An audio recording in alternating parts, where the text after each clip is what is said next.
Trail Tales WA acknowledges the Whadjuk people of the Noongar Nation as the traditional custodians on the land on which this podcast is recorded.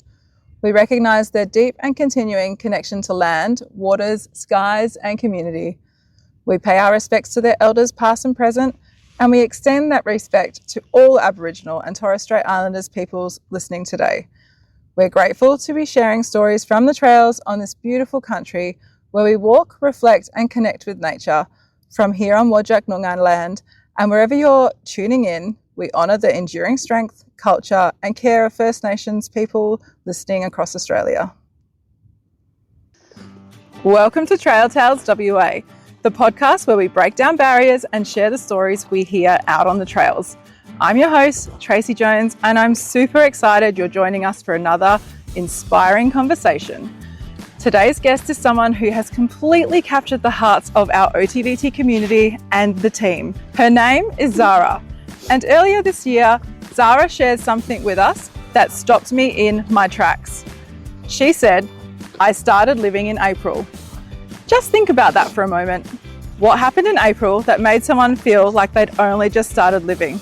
In this episode, we explore what held Zahra back for so many years, what gave her courage to finally say yes to that very first hike, and how one decision sparked a ripple effect through every part of her life.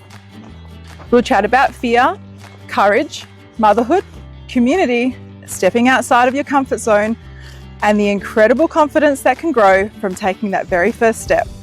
Whether you're a seasoned hiker or someone who's been telling yourself, maybe one day, I think you'll see a little bit of yourself in Zahra's story. So let's get into it. Zahra, thank you so much for joining me today out on the trail. It's an absolute pleasure to have you here on Trail Tales WA. First of all, how are you feeling about being here, sharing your story with me today? Yeah, hello, and thanks for having me. You're very welcome. I guess I'm nervous, but I guess it also feels nice to finally get the opportunity to tell your story. Yeah. Absolutely. How often as women and mothers do we actually get to have that moment for ourselves where the spotlight is on us? Rare, I would say. Yeah, your life is about your kids and helping others, and in that process, I guess you drop to the background and you don't focus on yourself. So, well, here we are right now. It's all about you, and I'd love to start by taking a few steps back. Let's talk about before you discovered hiking. Mm-hmm. Tell me a little bit about yourself. Who is Zahra away from the trails? Well, Zahra would be a mom. Also, I take my work really seriously, my hobbies. I guess for how I was growing up, lots of my hobbies are to do with art and crafts. I'm very creative as well. My favorite subject's always been art and mathematics. Art and mathematics? Yes. But I never knew how to combine them. But anyway, that's for another story. But in the art space, whatever is arty, I'm up for it. So I do a bit of mosaic, watercolor, acrylic, crochet, sewing. Wow, that sounds amazing. And I do have a little sneak peek insight into the fact that you did do an amazing painting. Was it a painting or a drawing for one of our guides? Yes. It was beautiful. I saw a photo of it. Like, where do you find your inspiration for your art? Yeah, so I guess up until before hiking, I would just Google photos, and that's all I had to work with. Now, after hiking started, I can actually paint one of the photos, and it means so much more because it's like, it's memories, it means something for me or somebody. So it's been the most beautiful thing because I can combine hiking and art now. That's amazing. And Amar, you just said something before. What did you just say before about your mum and her painting? So she used to paint, and she'd do paintings of random images or even me and stuff. Yep. But she's been painting a lot more. She technically didn't paint for a long while because she was busy with her work. But after hiking, she found more love. Oh, you found more love. That was beautiful. And do you think that love was partly, I guess, for painting again, but also for yourself? Yes, because sometimes when you're good at something, you think that's your hobbies. Yeah. But actually, it's not like that anymore. It's like, okay, I actually enjoy doing these things, not just because I'm good at it. Yeah. So it takes a different angle for me now. Okay, awesome. And we've just heard from Amar, who is your amazing son. Tell me a little bit about him and you, and what does your life look like on a day-to-day, week-by-week basis? Yeah, so we've been through pretty much a lot together. I've been a single mom since he was born, and soon after he was developing differently. So we've been down the lots of diagnostic pathways, and so I guess once we had that, then a lot of therapy and intervention, and so my life was really focused on him and making sure that he gets a good start to life. And I guess once he turned a teenager, and we have pretty much accomplished a lot of things that we wanted to do with like speaking and just catching up with a lot of gaps, with like closing the gap with his neurodevelopmental growth and stuff. So yeah, finally finding more, I guess, space to do more activities together, and hiking being the most recent, I would say. Yeah. Activities that we both enjoy and put us in a happy place now. That's amazing. We've definitely loved seeing you guys both out on the trails. You've done a whole bunch of different tours. You've done a few multi-day trips with us now, and you've done some of the day tours. But I think your time with OTBT started actually a few years ago when Amar signed up for Hikeability. Tell me a little bit about his initial hikes outdoors, because I think he was really obsessed. Was it with Minecraft, or was it Fortnite or Ninjago? There was something he was really obsessed with at the time, and I know that our guide Laurie really did a lot of research to understand what the hell that was and try to get into the mind of like a young, boy. How did that come about, and did you find that Amar got anything out of that? And then I guess, why did you stop back then? Yeah, good question. Now you're testing my memory. No, sorry. I know, it was quite a few years ago. It was. You probably remember a lot. Maybe he was, I can't remember. He was 8, 9, maybe younger.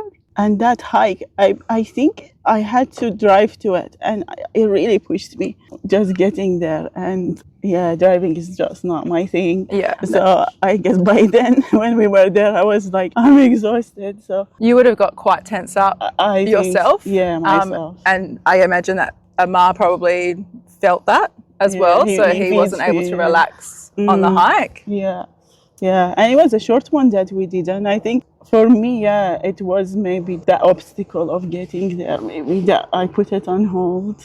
Yeah, sort of thing. It was scary. Yeah, it didn't make you feel good because you had the scary thing of driving, which is just, I guess it's your arch nemesis. It just is your deal breaker. And I guess at the time you couldn't find a way to get to the trail unless you drove. Yeah, I think that was the biggest thing from memory. Yeah, and I had no idea what I was doing. So, yeah, it was a bit of a test maybe we did. Yeah. There was obviously, I guess, a seed was planted back then with Amar wanting to get outside and get out onto the trails. And you also, I guess there was always that desire of wanting to be out with nature. But for you, the timing wasn't quite right. Yeah, and also I would mention this, that we're both neurodiverse, but our profiles were opposite.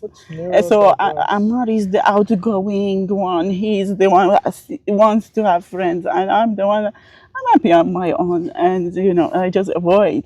Yeah. So I think that put me in a box that I missed on a lot of opportunities to go and explore. And also life gets in the way, work. You start having other priorities, you're the single income, and there's pressure. The focus was, okay, take him to his main programs, his therapy, communicating with the teachers, everybody, to make all that on top of your day-to-day things. Yeah, I think I find myself just too tired. It's a lot. It's a lot. I would be, especially like when he was younger, I was doing part-time casual, but for the last 5 years, I was doing full-time because you start wanting to build that future for yourself, for him, and somehow there is this culture of full-time work, especially when you're the only income earner. So that puts so much pressure on me, and I find myself most weekends in bed, really just tired, just trying to just leave me alone. So I was not in a good space. Yeah. We were still on paper ticking lots of boxes for him, but we weren't connecting much because I'm so tired all the time. Yeah. It's leave me alone. I need a space. I used to be so social, but now I'm very social but aware. So I can look after myself, and I know who's good and bad, because back then I couldn't really tell who were bad people, who were good people, because my brain wasn't very good with social. But with autism, you start off bad socially, but you can improve over time. And that's what happened to the both of us. I think you just made my heart melt a little bit, Amar. You articulated that so beautifully. And it was just such a really mature insight that you've got on how you have developed socially over the time. And I think neurodiverse or not, I think that is actually really relevant to a lot of teenagers and adults and just human beings in general. We start off without the skills, and I guess we're attracted to those bright and shiny things, and that might be a bad thing. And it takes a lot of skill and energy and learnings to actually realize what's right and wrong. So Zahra, if someone had met you in January this year, prior to you booking on or even taking that first step on your first hike, would they have imagined you'd be doing what you're doing now? Absolutely not. What do you think they would be thinking? Yeah, that Zahra's version was very different. So how have you transformed in the last 6 months? Very different. You can ask the feedback. Sometimes the biggest change has been my wardrobe. I didn't even have pants in my wardrobe. So you just said you didn't have pants in your wardrobe? Yeah. It's a cultural thing, and also a bit of the way you grow up, the way you've been raised to dress a certain way, for modesty, for how you speak, etc. So some of it is culture and community, but some of it is more within your family unit. So I think because of that. And so I tell you this, and then once I did the hiking, right, and I seriously, for that first hike, I just had the 2 jeans, and that's what I rock up with. It looks like I rocked up for a casual walk or a shopping trip or something. But anyway, when I went back to work, and by then I had few pants, and I put on. And one of my colleagues, 5 years I've been working with her, she just opened her mouth, and those expression when you're shocked, jaw drop, and I'm like, what? What's that? Is there a spider on me or something? She's like, Zahra, you have legs. You always and the dresses is heel height or scarce. It's and then even the little comments, my boss could say, even the good morning, the way you say, you just lit up the room, your energy is so positive, you made my day. These little things that I started hearing from people is, you've been transformed. You feel it inside you, but when people start telling you, my own son, it's, everybody can see it. Wow. And so, just to sum that up, would you say that you went from, I guess, surviving to thriving? Yeah, in such a short time, Pretty much in one weekend. In one weekend, and even after that, when I saw the amazing Kim again on our next hike, I was telling how this whole trip really shifted my focus and changed my perspective of how I look at things, and it kind of flipped my whole world upside down in the best possible way. So I think I use very big words when I described it for her, that it's been so transformational, revolutionary. I don't know, what else did I say? Awakening. I use very big words. And I really mean all of it.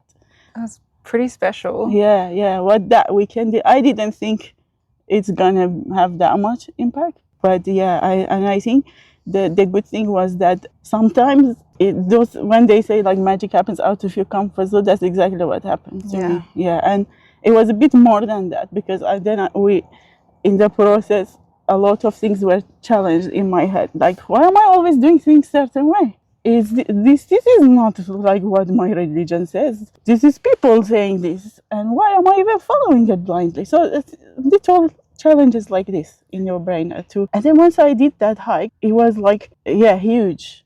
Yeah. What was happening to me during that hike, and we can talk about that. It sounds like you actually just got brave in that hike, you know.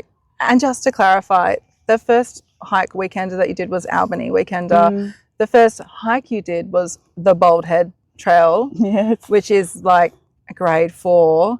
It's one of the Trails WA top trails. It is, how do I like to describe it? Ruggedly spectacular. It is challenging. It is very challenging. And you did that as your first hike. And from memory of what Kim told me, you had jeans on and the wrong sneakers and really had bitten off far more than you could chew. Absolutely. But you guys did it. Yeah. You felt amazing afterwards, and you backed it up the next day with another hike. Yeah, I had no idea what I am doing. To be honest, the first day we went to the wind farm, and I thought the whole trip gonna be like this. We're gonna have fun, take photos. You know, I had no idea what I'm up for. And the next day, you know, just this casual rundown on WhatsApp, what you need, 2-liter water, check. I had a 2-liter bottle. Yeah. I had no idea that needed to be accessible. I thought we're just gonna, you know, take it and drink from it. You know, it was these little things, how much, and I think that surprised Kim as well, because she didn't know how much I don't know. Yeah. The scarf was out of wool, I was sweaty, the whole clothes was wrong, everything was wrong. To say, okay, I'm part of this group, I'm going to do it with them. You know? I had no idea what I'm up for. And especially that bald head, yeah, you're right. It's like, especially when you start, it's such a steep uphill. And I think there in my mind started thinking, like, what is this? You know, what are we up for? You know? But once we did it, and that first uphill was over, yeah, I felt, I guess, better that, oh, we can do this. But there were still conflicting voices in your head, and like my mind wanted to do it. I don't know, something really in me that I'm like, I'm here, I really want to do this. But body was saying, what are you doing? I think we've all had those moments, don't worry. Yeah. And it's a lot of up and down that track. Yeah, it is very challenging. I have myself done it probably like 5 or 6 times, maybe even more. And still, you know, by the end of it, my legs are sore, I'm tired, and I'm done. I'm like ready for like a dirty burger and like a cold drink. Like, you know, you are really, you've earned it, you know. So I'd love to hear how you felt at the end of that hike, and, you know, what kind of feelings were you having about what you had just done? Yeah, it wasn't easy, as we said. Like, I even slipped through some sections, but at the end, I had these moments when I zoned out. I was in my own zone, and I could see like him is checking to see if you're okay, but she let me have those moments. Maybe all this transformation was starting to happen, but maybe I didn't realize all the change, but it was like happening. Yeah, all that changes. And yeah, it was great, that accomplishment, because it's a, what do you call it when you go and you have to come back? Out and back, like a return? Yeah. Yep. So by when we were coming down the steps, and then I looked back and I'm like, oh my God, this is going to be a nightmare to go back. And I actually think going back is harder. To be honest, that last uphill, it just feels like it goes on forever. And you're like, surely we didn't come down this on the way. Exactly. Yeah, but kind of your mind knows what to expect. Yeah. You block it out. You block out the trauma. Yeah. And it was school holiday, so the track was busy. Yeah. And I could see like my son is all right, and other kids, and I'm like, sure, I can do it, you know. So there was the confirmations in my mind that you can, but I was a bit conscious of the fact, am I slowing people down? Because, you know, we had a range of people with us, but everybody was great. Nobody made me feel insufficient or anything like that. So they were very supportive. Like, I couldn't have done it with better bunch of people. And I think we are very lucky that we have, like, we attract really awesome people on our hikes, that we're all there to lift people up. You know, the guides, absolutely. But, you know, the other hikers that we have there, we all just are there because we want to, like, feel the good vibes from nature and, you know, enjoy a beautiful trail. but we're also there because of the people. Like, we want to be there and connect with people as well. So it's very, very rare that we have someone on any of our experiences who wouldn't be lifting you up and, you know, helping you and supporting you. So I'm glad you had that experience. Yeah. At any point, were you worried about meeting new people? Like, you know, who else were you going to be sharing that weekend with? Like, were you maybe, am I going to fit in? Are they going to feel that it's strange having, you know, a teenage boy on the train? Yes. Like, were any of those thoughts going through your head? I think because the pickup was from the station, and when I saw the train, like immediately that was like, what am I doing? I was almost like, I need to get out of here. When I saw the people, and again, like, I'm spending next few days with a bunch of people I don't know. I've never done this. But it's so out of your comfort zone. It's so out of my comfort zone. I don't do things like this. Then she made a very close friend. And then the whole travel to Albion, because it's a few hours in that car, you know, that was awkward. I was very quiet. I was still processing, like, really? Tell the bus I'm going back. Just stop now, I'm getting out.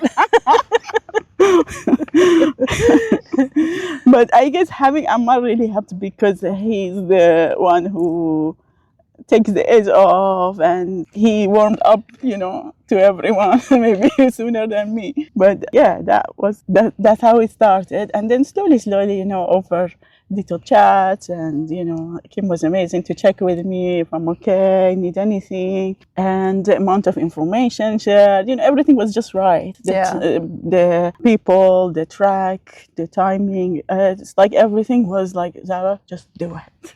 Yeah, just trust the process. Yeah. And Emma, I heard that you were like so happy with all the food that you had that weekend. The food was so tasty. What was your favourite meal that weekend? The mushroom burger with the very big chili sauce. Oh, well, do you remember that was from? I knew it was at a restaurant that was like kind of... Yeah, we did drive to it. It was like very populated. Was it near a beach? Yeah. Oh, so that was on the Friday night? Mm-hmm. Yeah, so that was the Haibala Tavern, I think, on the waterfront at Middleton Beach. I think that it was one, like a smoking mushroom burger. Oh, that does sound Yeah, making me really hungry. But I remember what it looked like. It was like full of crumbled mushroom, and it had like all the chili sauce. Amazing. And did you have an awesome weekend hiking as well? Yeah. What was your favourite hike that weekend? The Albany one. Even the though bald my head? legs were like dying. I have seen the photos and the videos, and you were right up front. And you were doing very well, so you didn't let on that your legs were dying at all. At all. And he even spotted a tiger snake. Nice. Amazing. So how was that? Like seeing wildlife like a tiger snake on your first hike? Pretty horrifying. Horrifying? Tell me what you really think. All at the same time. And then when I was at the front with the stairs, I saw like a tiger snake in the bush, but not all of it. And Lily was with me. No, Liz, yeah. Yeah. She was like right behind me, and I was like, oh, tiger snake. And she like just saw the tail. Well, at least she got to see it, so no one could say that you were lying or tricking him. Like Liz saw it too. I have a witness. You have a witness, that's right. There you go. Was there someone on that hike, Zahra, that weekend that said something you'll never forget or gave you advice, or someone that made just really lasting impression? Can I explain it for her? Go for it, Emma. So like, there isn't a specific thing, but I know one. So my mum was like very like worried and nervous once she got to the destination, and she was wanting to question about like, how long is this, how hard is it, but like Kim tried not to freak her out too much. Yeah, he knows. So she was like basically just like keeping her calm, like being supportive, and like not making her go into panic mode. Yeah. Amazing. Definitely. I think Kim stood out because she made me live the moment. We were in the moment, enjoying it. Let's just focus on one step at a time rather than worrying about what's coming, what's ahead. Yeah. And don't overthink it. Yeah, don't overthink it. Exactly. So I think for me, learn to embrace more the right now moment. Yeah, isn't it funny what happens when we are more present in the moment rather than thinking ahead and thinking about the to-do list and all the other things that we have to do and where we need to get, but just be in the moment and enjoy. It's pretty powerful. Yeah. Okay, so when did you start feeling I belong here in terms of the trail with OTBT, the community? Like, when was that aha moment for you? Aha moment, right in the Albany trip. Really? Yeah, Straight away? Straight away from maybe second or third day. Wow. I just felt more comfortable. I felt more included. I didn't see myself as a burden in a way, you know. Nobody made me feel that way. Liz was so lovely. She just kept telling me all tips about her hiking, the hiking gear, what I need to improve on, right down to underwear and what you need.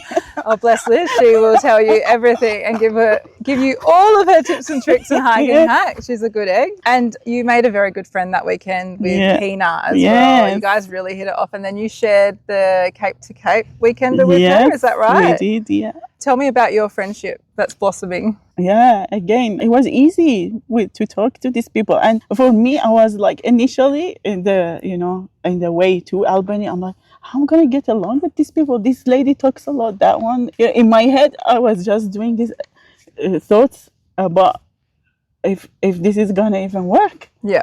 But it was easy. I don't know, somehow everything just worked. And I guess with Hina was sharing our background story. You just need to find one common thing and the rest follows on. They really started getting along during dinners. Yeah. Were you just sitting and Dinner chatting? was a really big part.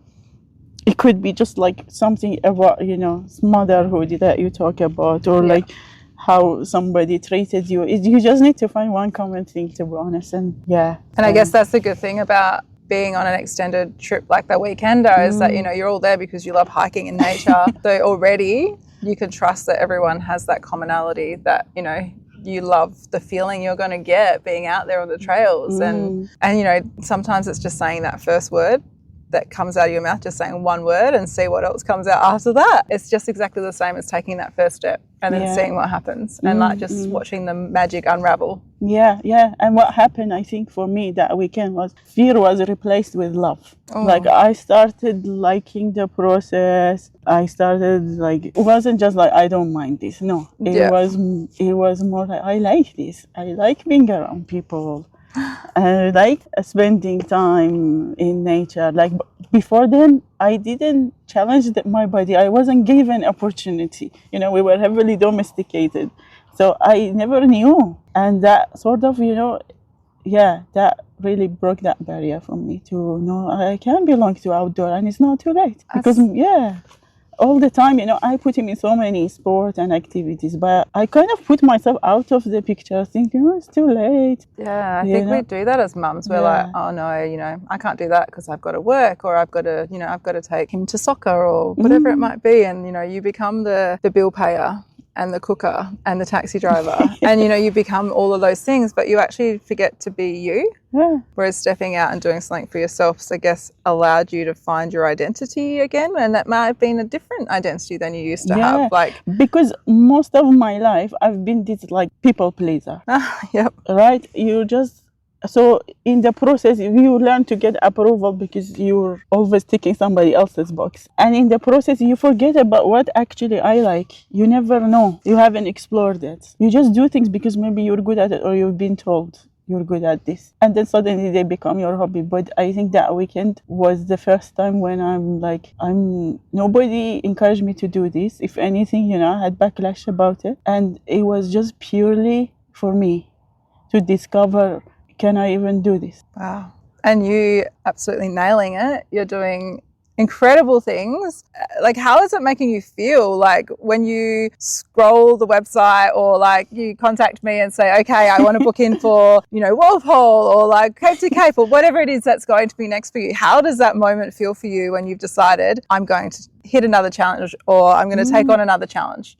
Yeah, as I said, fear factor is broken. Yeah. Especially that Albany weekend, it taught me that I can do 2 hikes back to back, because by the first day after the bald head, the body was a wreck. I even told him, like, I don't think I can do tomorrow. Like, mind is there, but it's given up. This body saying, I can't give you anymore. But she helped me with, the electrolytes. I had a good night's sleep, and the recovery was good. The next morning, I'm like, I'm actually feeling all right, So I'm like, I'll give it a go. Yeah. And and it was doable. And enjoyable. This time I enjoyed it more even than the first day. The forest. Yes, because half of the battle is up here. So things started to move. Maybe I was making that turning point. Yeah, already. One day in and you're already transforming. Yeah. And you know what, you're right. It is like, I always say hiking is like 80% mental. Like you can actually do pretty much anything if you just set your mind to it. Yeah, it might take you twice as long as someone else, but that's okay. That's your journey. And you take the steps that you need to in your journey. Like something my wife says all the time is comparison is the thief of joy. So I try and remember that a lot and just, live my own life. And it sounds like you're doing exactly the same, which is amazing. This whole transformation that you've had since April, what have you noticed in your everyday life? Like, how have things changed in your everyday life? Yeah, it's like a domino effect, really. It transfers to all areas, like, because it puts me in a happier place. My son feeds from my energy. He says, Mom, you're happy. People at work give me compliments that even the way I hold myself, I come across more confident. They just can see the glow in you, the energy you bring to the room. And when you're happier, you do more things you want to. Yeah. Even the things that you were doing is like no more a chore. And also the other thing is learning to slow down and find joy in small things. Like before, I can totally ignore my surroundings. But now, I don't know, somehow it's like all my senses are more hyperactive. Like I notice more things and I take little things, like it could be a bee on a flower. Seriously, it amazes me. Like before, I'm like, why am I not even noticing these little things, right? And once all your senses engages, it just becomes more magical. You're just in a better place and you're more productive. And you just have more time. All the things that before you used to say, I can't do this, I don't have time, all those disappear somehow. It's amazing. So I'm kind of picturing what you're saying and I'm thinking it's kind of like your life has gone from grayscale to color. Or like from like dull and you've turned the brightness up on everything. Exactly. Everything's a bit more vivid and like meaningful. It's pretty special. And have you noticed any changes to like your relationship with Amar or like your neurodiversity or anything else that you have noticed a change as a result of, I guess, getting outdoors and hiking? I think Amar, have you noticed a change with your mum and your relationship? She's more happy and she's like more funny, more silly in a good way, more engaged. Oh, okay. So less tired. Yes. So all the good things? Pretty much. Yeah. Like before, I would drop him to a class in Saturday, right? And I feel sorry for myself that I have to drive him there. I go back home. I barely have 2 hours for myself to go back and pick him up, right? I'm like thinking my whole Saturday gone. I didn't do anything. But now, we catch the train, I drop him, and I'm like, I have 4 hours of walking. I just make a walking trip for myself. And I started just, exploring little places around Perth. I'm thinking, I don't even need to go that far to be amazed or explore things. Like, I've been here for so long, I haven't done these things. Amazing. What a shift in your mind that is. Yeah, make it a win for yourself. Okay, I've got like a really important question now. Like really important. Uphill or downhill? What's your favourite? Can I say neither? No, you have to choose one. Okay, I have to choose one, huh? Gonna be downhill. Downhill. High five, me too. I'm much more of a downhill person. What about you, Amar? Uphill or downhill? Flat hill. Flat hill? I don't think that counts, but okay. All right. I think we all love a bit of flat, but if we don't have an uphill, we don't have that amazing view. So that's the way I'll look at it. And downhill for me, that's definitely my strength. So what is next for you? Like what have you got in your mind that you'd like to achieve next in terms of hiking or a particular trip or a particular hike or something you want to do next? Well, I guess there's a lot that I haven't explored. So I would like maybe to do camping maybe more. So I would do a summit of some sort. I see Sterling Range in your future. Yeah. So just keep it going, I guess. Yeah. Just keep doing things for you that fill your cup. Yeah. Absolutely. And do you think that Amar's going to be beside you on every hike and adventure and challenge in the future? He's nodding. Oh my God, that's so cute. I love that you're wanting to be there next to your mum and sharing the joy with your mum. That's so amazing. Yeah. She'd also want to bring me. Yeah. Of course. I guess you guys are like best friends, right? Yes. This made us even closer, to be honest. Like we've always been, because we've been through it all together since the start. But yeah, when you do things like this, and especially like with that first hike, I was looking like, oh, he's there. He become my motivation. Like, oh, I can't.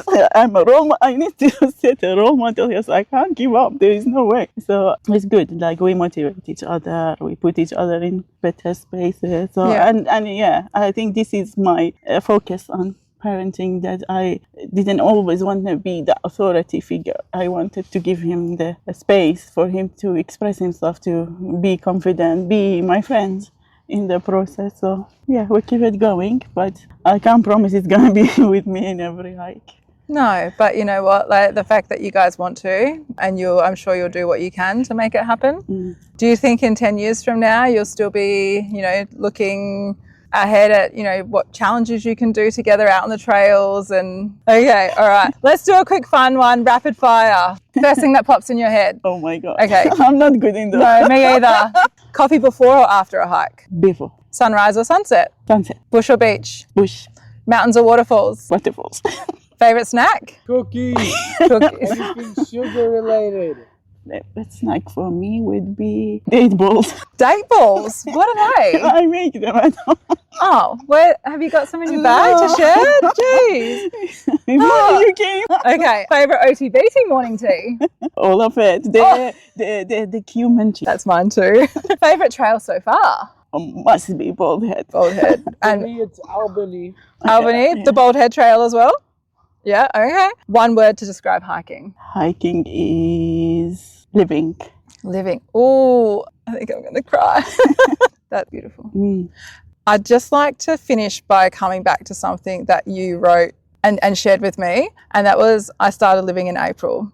If someone's listening today and feels like they're still waiting to start living and they might be surviving rather than thriving, what would you say to them? I think sometimes it's easy to tell people, just take the first step, but I think you just need to also acknowledge the journey to it, because everybody's challenges and obstacle towards taking that step is what preventing them for so long, and that's what happened to me.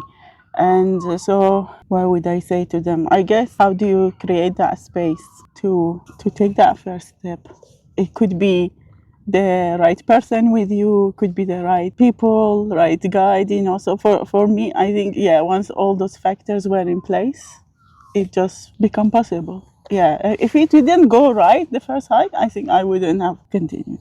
Yeah. I think you just need to start and experience that little bit of success, and then you get hooked. Yeah, absolutely. And hopefully anyone that comes out and shares a trail with us has that first bit of success and that feeling that I hope everyone gets when they step out on the trails, and that just is enough encouragement to keep on going, and hopefully everyone has those transformative moments as well. Yeah, and even like before even meeting you, just reading through the OTBT Connect community, it just feels so warm and welcoming space, and that also really helped. Yeah, to feel like it's okay, I can be part of this group. Absolutely. And it's actually really funny. We had been emailing each other back and forth for months. Yes. And I'd heard so much about you guys out on the trails through Kim and Ash and other guides. And then I finally got to see you at the Awaken event on the 1st of June. And I turned around and knew straight away that it was you. And I'm like, oh my gosh! And I just ran straight up to you and gave you a hug I'd known you for so long. Yeah. And I think that's just the power of community, right? Mm-hmm. Yeah, it was pretty special. Zahra, thank you so much. Thank you for your honesty, and thank you for reminding us that courage isn't about being fearless. It's simply just about taking that first step. Your story is proof that one decision can change far more than just a weekend. It can change the way you see yourself.